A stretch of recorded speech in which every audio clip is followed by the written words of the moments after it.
Hello everybody. I thought I'd take this time to demonstrate how I roll out a dough or pre-cooking a crust. You can put a crust in the oven on the rack and make the pizza straight on fresh dough, but I prefer to pre-cook the crust, make it a little crispier.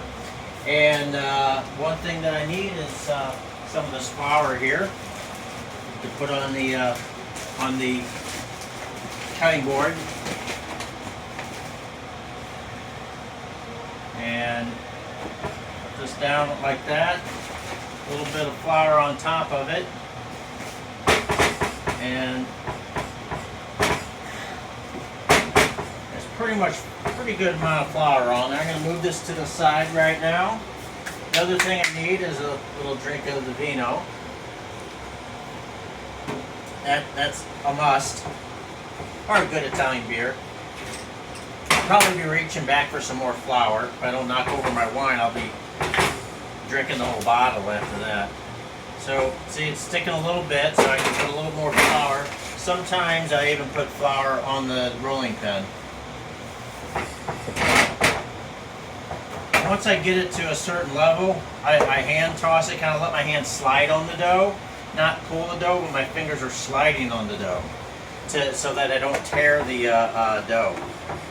And then the size of the pizza I'm making is this size here, so I'm trying to get it about that size. It's almost that size.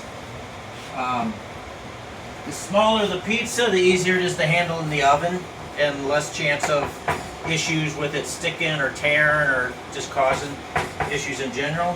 Now, one thing you want to do is try to keep the dough level all around. You don't have thin spots, thick spots, thin and thick spots. You don't want the edges to be too thin. If you got a lot of bubbles around the edges, you can pop them with your fingers. But once you get it about the size you want, you dock the dough. It helps prevent bubbles when you're pre-cooking the crust. If you don't have a docker, you can tag it with a fork to get bubbles in it, to get the whole little punctures in it. Once you're done with that, and what did I do with that pizza rack? Here it is, right up here. And I'm careful to lift up the dough lightly so I do not tear the dough or make a really thin spot in the dough.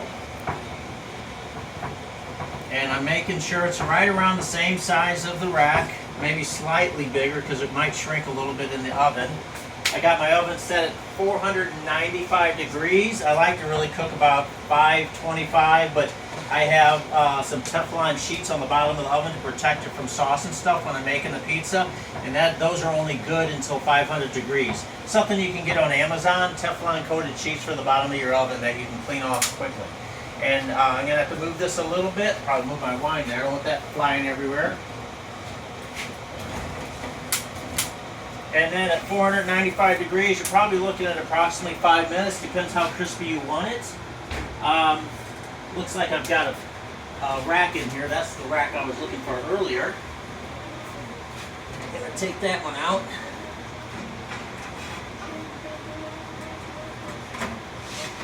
Ooh. There we go.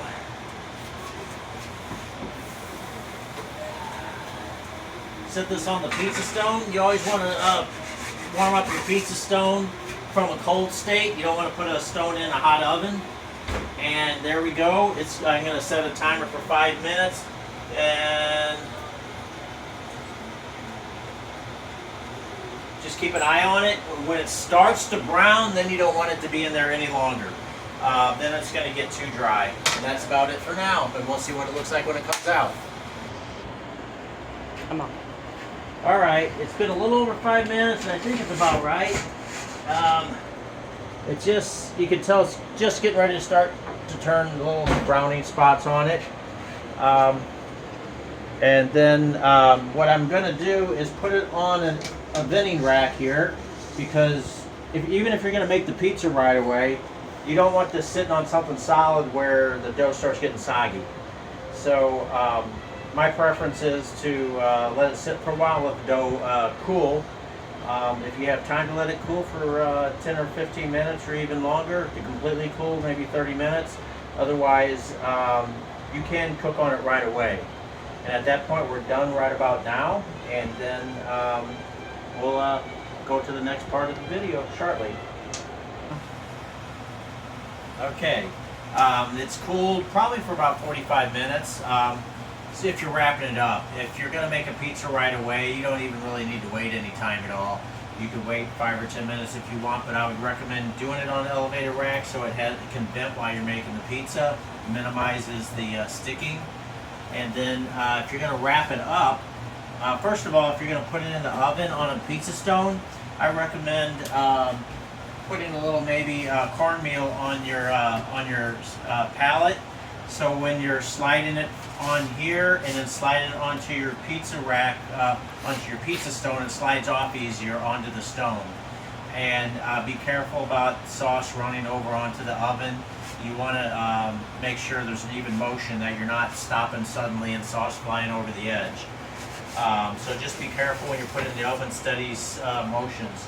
But if you're going to wrap it up for like tomorrow or something, I would recommend putting something sturdy underneath it. You don't have to. I've wrapped them straight just with the crust, but I'm using the rack that I cook the crust on as support, so to minimize the chance of the crust cracking. I'm just going to wrap it up for freshness. And then actually I'm going to be using this one later this evening, I believe. And if not, I can always use it tomorrow. And here we go. Just to get it nice and solid. Go around the other way. You can even put a little cornmeal on your pizza stone if you want, to help minimize, but then it kind of makes a barrier and may not toast as well. But when you're cooking your pizza, you want to check under the corner, see how the bottom's cooking on your stone. Or if you want, you can cook it on, I don't know if I have a pan. This is an older pan, forgive what it looks like. This is not my normal pans, but you can use a sheet pan to actually bake your pizza on. It just may not be as crispy, but it'll work. But if you have a solid crust foundation, if you're adventurous, you can maybe even just slide it right on an oven rack and cook it in there, as long as you have a solid crust to bake your pizza. And so at this point, it's ready to go, and I'm just going to put it in my fridge. Actually, I'll just put it in here. If you're going to keep it overnight, this is where I would keep it, right in here. And we are good to go. And you can see my pizza ingredients here and everything. And even got, you know, some nice Italian beer as well. You know, here we go. Cheers. Molto bene. Mangia.